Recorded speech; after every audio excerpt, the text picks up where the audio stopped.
ओम श्री साईनाथाय नमः। बाबा का गुणगान करते करते अब हम अध्याय 9 तक पहुंच ही गए। इस अध्याय में विदा होते समय बाबा की आज्ञा का पालन और अवज्ञा करने के परिणामों के कुछ उदाहरण, भिक्षावृत्ति और उसकी आवश्यकता तथा भक्तों के अनुभव जैसे विषयों का वर्णन किया जाएगा। गत अध्याय के अंत में केवल इतना ही संकेत किया गया था कि लौटते समय जिन्होंने बाबा के आदेशों का पालन किया वे सकुशल घर लौटे और जिन्होंने अवज्ञा की उन्हें दुर्घटनाओं का सामना करना पड़ा। इस अध्याय में यह कथन अन्य कई पुष्टिकारक घटनाओं और अन्य विषयों के साथ विस्तार पूर्वक समझाया जाएगा। आइए शिरडी यात्रा की विशेषता के बारे में चर्चा करें। शिरडी यात्रा की एक विशेषता यह थी कि बाबा की आज्ञा के बिना कोई भी शिरडी से प्रस्थान नहीं कर सकता था, और यदि किसी ने किया भी तो मानो उसने अनेक कष्टों को निमंत्रण दे दिया। परंतु यदि किसी को शिरडी छोड़ने की आज्ञा हुई तो फिर वहां उसका ठहरना नहीं हो सकता था। जब भक्तगण लौटने के समय बाबा को प्रणाम करने जाते तो बाबा उन्हें कुछ आदेश दिया करते थे जिनका पालन अति आवश्यक था। यदि इन आदेशों की अवज्ञा कर कोई लौट गया तो निश्चय ही उसे किसी न किसी दुर्घटना का सामना करना पड़ता था। ऐसे कुछ उदाहरण यहाँ दिए गए हैं। आइए पहला उदाहरण तात्या कोते पाटिल का लेते हैं। एक समय तात्या कोते पाटिल तांगे में बैठकर कोपरगांव के बाजार जा रहे थे। वह शीघ्रता से मस्जिद में आए, बाबा को नमन किया और कहा कि मैं कोपरगांव के बाजार को जा रहा हूँ बाबा। बाबा ने कहा, शीघ्रता ना करो, थोड़ा ठहरो, बाजार जाने का विचार छोड़ दो और गांव के बाहर ना जाओ। उनकी उतावली को देखकर बाबा ने कहा, अच्छा, कम से कम श्यामा को तो साथ लेते जाओ। बाबा की आज्ञा की अवहेलना करके उन्होंने तुरंत तांगा आगे बढ़ाया। तांगे के 2 घोड़ों में से एक घोड़ा, जिसका मूल्य लगभग 300 रुपया था, अति चंचल और द्रुतगामी था। रास्ते में सावली विहीर ग्राम पार करने के पश्चात ही वह अधिक वेग से दौड़ने लगा। अकस्मात ही उसकी कमर में मोच आ गई। वह वहीं गिर पड़ा। यद्यपि तात्या को अधिक चोट तो न आई, परंतु उन्हें अपनी साई मां के आदेशों की स्मृति अवश्य हो आई।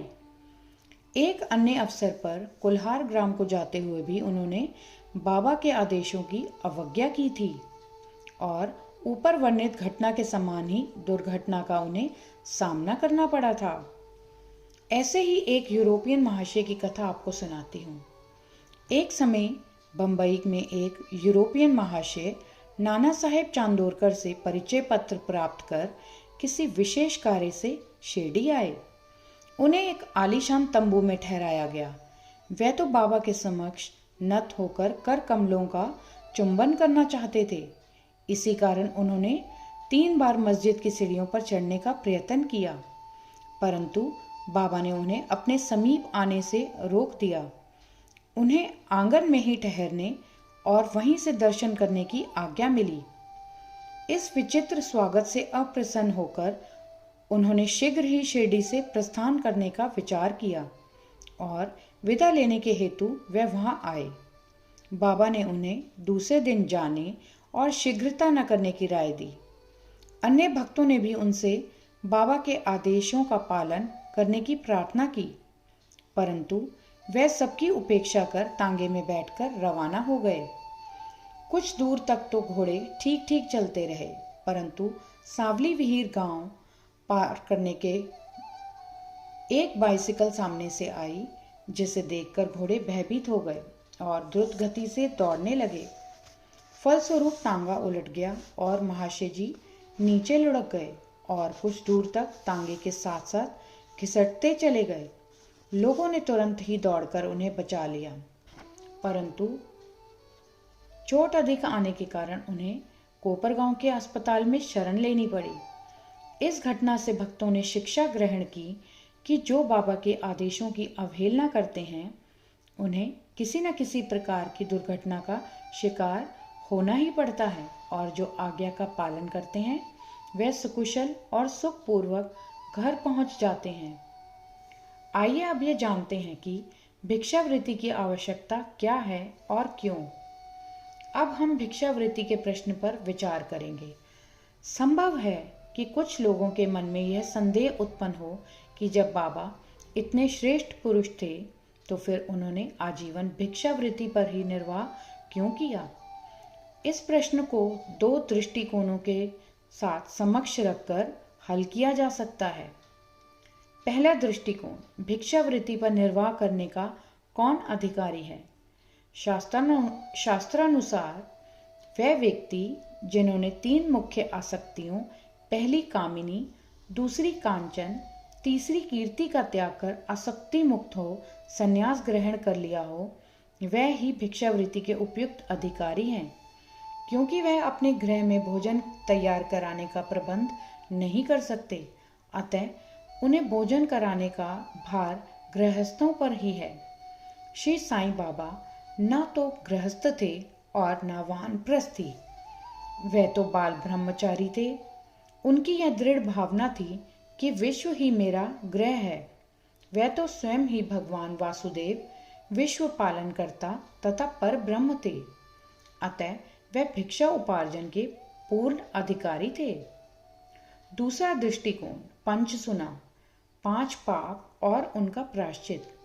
यह तो सबको ज्ञात ही है कि भोजन सामग्री या रसोई बनाने के लिए गृहस्थाश्रमियों को 5 प्रकार की क्रियाएं करनी पड़ती हैं।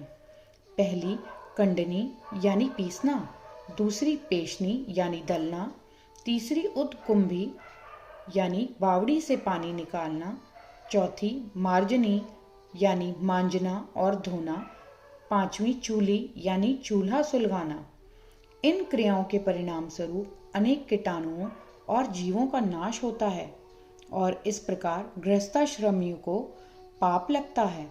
इन पापों के प्रायश्चित स्वरूप शास्त्रों ने 5 प्रकार के योग करने की आज्ञा दी है। अर्थात पहला ब्रह्म यज्ञ अर्थात वेदाध्ययन, ब्रह्म को अर्पण करना या वेद का अध्ययन करना। दूसरा पितृयज्ञ, पूर्वजों को दान। तीसरा देव यज्ञ यानी देवताओं को बलि। चौथा भूत यज्ञ, प्राणियों को दान। 5वां मनुष्य अतिथि यज्ञ, मनुष्यों अतिथियों को दान।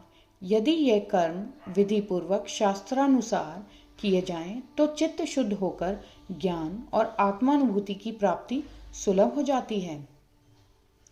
बाबा द्वार द्वार पर जाकर गृहस्थाश्रमियों को इस पवित्र कर्तव्य की स्मृति दिलाते रहते थे और वह लोग अत्यंत भाग्यशाली थे जिन्हें घर बैठे ही बाबा से शिक्षा ग्रहण करने का अवसर मिल जाता था। आइए अब हम भक्तों के अनुभव को सुने। अब हम अन्य मनोरंजक विषयों का वर्णन करते हैं। भगवान श्री कृष्ण ने गीता में कहा है कि जो मुझे भक्तिपूर्वक केवल एक पत्र, फूल, फल या जल भी अर्पण करता है तो मैं उस शुद्ध अंतःकरण वाले भक्त के द्वारा अर्पित की गई वस्तु को सहर्ष स्वीकार कर लेता हूँ। यदि इस भक्त सचमुच में श्री साईं बाबा को कुछ भेंट देना चाहता था और बाद में यदि उसे अर्पण करने की विस्मृति भी हो गई तो बाबा उसे या उसके मित्र द्वारा उसे भेंट की स्मृति कराते और भेंट देने के लिए कहते तथा भेंट प्राप्त कर उसे आशीष देते थे। नीचे कुछ ऐसी ही घटनाओं का वर्णन किया गया है। तरखड़ कुटुंब। श्री रामचंद्र आत्माराम उपनाम बाबा साहेब तरखड़ पहले प्रार्थना समाजी थे, तथापि वह बाबा के परम भक्त थे। उनकी स्त्री और पुत्र तो बाबा के एकनिष्ठ भक्त थे। एक बार उन्होंने ऐसा निश्चय किया कि पुत्र व उसकी मां ग्रीष्मकालीन छुट्टियां शिरडी में ही व्यतीत करें, परंतु पुत्र बांद्रा छोड़ने को सहमत न हुआ। उसे भय था कि बाबा का पूजन घर में विधि पूर्वक न हो सकेगा, क्योंकि पिताजी प्रार्थना समाजी हैं और संभव है कि वह श्री साईं बाबा के पूजन आदि का उचित ध्यान न रख सकें। परंतु पिता के आश्वासन देने पर कि पूजन यथाविधि ही होता रहेगा। माँ और पुत्र ने एक शुक्रवार की रात्रि में शिरडी को प्रस्थान कर दिया। दूसरे दिन शनिवार को श्रीमान तरखड़ ब्रह्म मुहूर्त में उठे और स्नान आदि कर पूजन प्रारंभ करने के पूर्व बाबा के समक्ष साष्टांग दंडवत करके बोले, हे बाबा, मैं ठीक वैसा ही आपका पूजन करता रहूंगा जैसे कि मेरा पुत्र करता रहा है, परंतु कृपा कर इसे शारीरिक परिश्रम तक ही सीमित ना रखना। ऐसा कहकर उन्होंने पूजन आरंभ किया और मिश्री का नैवेद्य अर्पित किया, जो दोपहर के भोजन के समय प्रसाद के रूप में वितरित कर दिया गया। उस दिन की संध्या तथा अगला दिन इतवार भी निर्विघ्न व्यतीत हो गया। सोमवार को उन्हें ऑफिस जाना था, परंतु वह दिन भी निर्विघ्न निकल गया। श्री तरखड़ ने इस प्रकार अपने जीवन में कभी पूजा न की थी। उनके हृदय में अति संतोष हुआ कि पुत्र को दिए गए वचनानुसार पूजा यथाक्रम संतोष पूर्वक चल रही है। अगले दिन मंगलवार को सदैव की भांति उन्होंने पूजा की और ऑफिस को चले गए। दोपहर को घर लौटने पर जब वह भोजन को बैठे तो थाली में प्रसाद न देखकर उन्होंने अपने रसोइये से इस संबंध में प्रश्न किया। रसोइये ने उन्हें बतलाया कि आज विस्मृतिवश वह नैवेद्य अर्पण करना भूल गए हैं। यह सुनकर वह तुरंत अपने आसन से उठे और बाबा को दंडवत कर क्षमा याचना करने लगे तथा बाबा से उचित पथ प्रदर्शन न करने तथा पूजन को केवल शारीरिक परिश्रम तक ही सीमित रखने के लिए उल्हाना देने लगे। उन्होंने संपूर्ण घटना का विवरण अपने पुत्र को पत्र द्वारा सूचित किया और उससे प्रार्थना की कि वह पत्र बाबा के श्री चरणों पर रखकर उनसे कहना कि वे इस अपराध के लिए क्षमा प्रार्थी हैं। यह घटना बांद्रा में लगभग दोपहर को हुई थी और उसी समय शिरडी में जब दोपहर की आरती प्रारंभ होने वाली थी, बाबा ने श्रीमती तरखड़ से कहा, माँ, मैं कुछ भोजन पाने के विचार से तुम्हारे घर बांद्रा गया था। द्वार में ताला लगा देखकर भी मैंने किसी प्रकार गृह में प्रवेश किया, परंतु वहां देखा कि भाऊ मेरे लिए कुछ भी खाने को नहीं रख गए हैं, अतः मैं भूखा ही लौट आया हूँ। किसी को भी बाबा के वचनों का अभिप्राय समझ में नहीं आया, परंतु उनका पुत्र जो समीप ही खड़ा था सब कुछ समझ गया कि बांद्रा में पूजन में कुछ तो त्रुटि हो गई है, इसलिए वह बाबा से लौटने की अनुमति मांगने लगा। परंतु बाबा ने आज्ञा न दी और वहीं पूजन करने का आदेश दिया। उनके पुत्र ने शिरडी में जो कुछ हुआ उसे पत्र में लिखकर पिता को भेजा और भविष्य में पूजन में सावधानी बरतने की विनती की। दोनों पत्र डाक द्वारा दूसरे दिन दोनों पक्षों को मिले। क्या यह घटना आश्चर्यपूर्ण नहीं है? आइए अब देखें श्रीमती तरखड़ को के साथ क्या हुआ। एक समय श्रीमती तरखड़ ने 3 वस्तुएं अर्थात पहली भरित भुर्ता यानी मसाला मिश्रित भुना हुआ बैंगन और दही, दूसरा काचार्या बैंगन के गोल टुकड़े घी में तले हुए और तीसरा पेड़ा मिठाई या बाबा के लिए भेजी। बाबा ने उन्हें किस प्रकार स्वीकार किया इसे अब देखेंगे। बांद्रा में श्री रघुवीर भास्कर पुरंदरे बाबा के परम भक्त थे। एक समय वह शिरडी को जा रहे थे।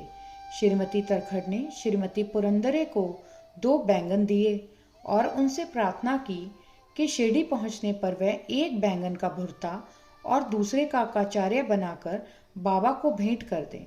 शिरडी पहुंचने पर श्रीमती पुरंदरे भुर्ता लेकर मस्जिद गई। बाबा उसी समय भोजन को बैठे ही थे। बाबा को वह भुर्ता बड़ा स्वादिष्ट प्रतीत हुआ, इस कारण उन्होंने थोड़ा थोड़ा सभी को वितरित किया। इसके पश्चात ही बाबा का काचार्य लाने को बाबा ने कहा। राधा कृष्ण माई के पास संदेशा भेजा गया कि बाबा काचार्य मांग रहे हैं। वह बड़े असमंजस में पड़ गई कि अब क्या करना चाहिए। बैंगन की तो अभी ऋतु ही नहीं है। अब समस्या उत्पन्न हुई कि बैंगन किस प्रकार उपलब्ध हो। जब इस बात का पता लगाया गया कि भुर्ता लाया कौन था, तब ज्ञात हुआ कि बैंगन श्रीमती पुरंदरे लाई थी और उन्हें ही काचार्य बनाने का कार्य सौंपा गया था। अब प्रत्येक को बाबा की इस पूछताछ का अभिप्राय विदित हो गया और सबको बाबा की सर्वज्ञता पर महान आश्चर्य हुआ। दिसंबर सन 1915 में श्री गोविंद बालाराम मानकर शिरडी जाकर वहां अपने पिता की अंत्येष्टि क्रिया करना चाहते थे। प्रस्थान करने से पूर्व वे श्रीमती तरखड़ से मिलने आए। श्रीमती तरखड़ बाबा के लिए कुछ भेंट शिरडी भेजना चाहती थी।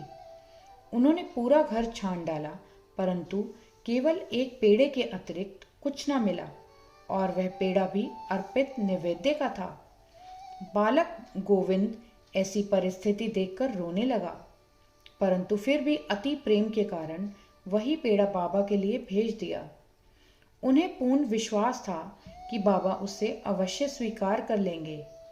शिरडी पहुंचने पर गोविंद मानकर बाबा के दर्शनार्थ गए, परंतु वहां पेड़ा ले जाना भूल गए। बाबा यह सब चुपचाप देखते रहे, परंतु जब वह पुनः संध्या समय बिना पेड़ा लिए हुए वहां पहुंचा तो फिर बाबा शांत न रह सके और उन्होंने पूछा कि तुम मेरे लिए क्या लाए हो? उत्तर मिला, कुछ नहीं। बाबा ने पुनः प्रश्न किया और उसने वही उपयुक्त उत्तर फिर दोहरा दिया। अब बाबा ने स्पष्ट शब्दों में पूछा, क्या तुमको माँ ने चलते समय कुछ मिठाई नहीं दी थी? अब उसे स्मृति हो आई और वह बहुत ही लज्जित हुआ तथा बाबा से क्षमा याचना करने लगा। वह दौड़कर शीघ्र ही वापस गया और पेड़ा लाकर बाबा के सम्मुख रख दिया। बाबा ने तुरंत ही वह पेड़ा खा लिया। इस प्रकार श्रीमती तरखड़ की भेंट बाबा ने स्वीकार की और भक्त मुझ पर विश्वास करता है, इसलिए मैं स्वीकार कर लेता हूँ। यह भगवत वचन सिद्ध हुआ। आइए अब हम बाबा का संतोषपूर्वक भोजन करने की कथा सुनते हैं। एक समय श्रीमती तरखड़ शिरडी आई हुई थी। दोपहर को भोजन प्रायः तैयार हो चुका था। थालियां परोसी जा रही थी कि उसी समय वहां एक भूखा कुत्ता आया और भौंकने लगा। श्रीमती तरखड़ तुरंत उठी और उन्होंने रोटी का एक टुकड़ा कुत्ते को डाल दिया। कुत्ता बड़ी रुचि के साथ उसे खा गया। संध्या के समय जब वह मस्जिद में जाकर बैठी तो बाबा ने उनसे कहा कि माँ, आज तुमने मुझे बड़े प्रेम से खिलाया। मेरी भूखी आत्मा को बड़ी सांत्वना मिली है। सदैव ऐसा ही करती रहो, तुम्हें कभी ना कभी इसका उत्तम फल अवश्य प्राप्त होगा। इस मस्जिद में बैठकर मैं कभी असत्य नहीं बोलूँगा। सदैव मुझ पर ऐसा ही अनुग्रह करती रहो। पहले भूखों को भोजन कराओ और बाद में तुम भोजन किया करो। इसे अच्छी तरह ध्यान में रखो। बाबा के शब्दों का अर्थ उनकी समझ में न आया, इसलिए उन्होंने प्रश्न किया, बाबा, भला मैं किस प्रकार भोजन करा सकती हूँ? मैं तो स्वयं दूसरों पर निर्भर हूँ और उन्हें दाम देकर भोजन प्राप्त करती हूँ। बाबा कहने लगे, उस रोटी को ग्रहण कर मेरा हृदय तृप्त हो गया है और अभी तक मुझे डकारें आ रही हैं।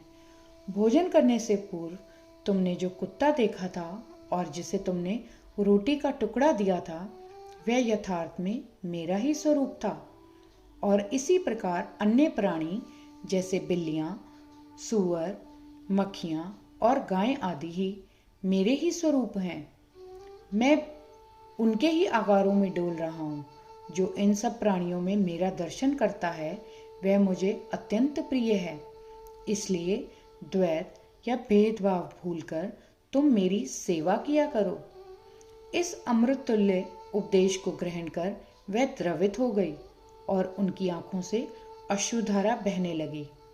गला रुंध गया और उनके हर्ष का पारावार न रहा। आइए इस पूरी कथा से हमें क्या शिक्षा मिलती है, इस बारे में चर्चा करें। समस्त प्राणियों में ईश्वर दर्शन करो, यही इस अध्याय की शिक्षा है। उपनिषद, गीता और भागवत का यही उपदेश है कि ईशावास्यमिदं सर्वम, सब प्राणियों में ईश्वर का ही वास है, इसका प्रत्यक्ष अनुभव करो। अध्याय के अंत में बतलाई गई घटना तथा अन्य अनेक घटनाएं जिनका लिखना अभी शेष है, स्वयं बाबा ने प्रत्यक्ष उदाहरण प्रस्तुत कर दिखाया कि किस प्रकार उपनिषदों की शिक्षा आचरण में लाना चाहिए। इस प्रकार श्री साईं बाबा शास्त्र ग्रंथों की शिक्षा दिया करते थे। श्री सद्गुरु साईनाथार्पणमस्तु। शुभम भवतु। अध्याय 9 संपूर्ण।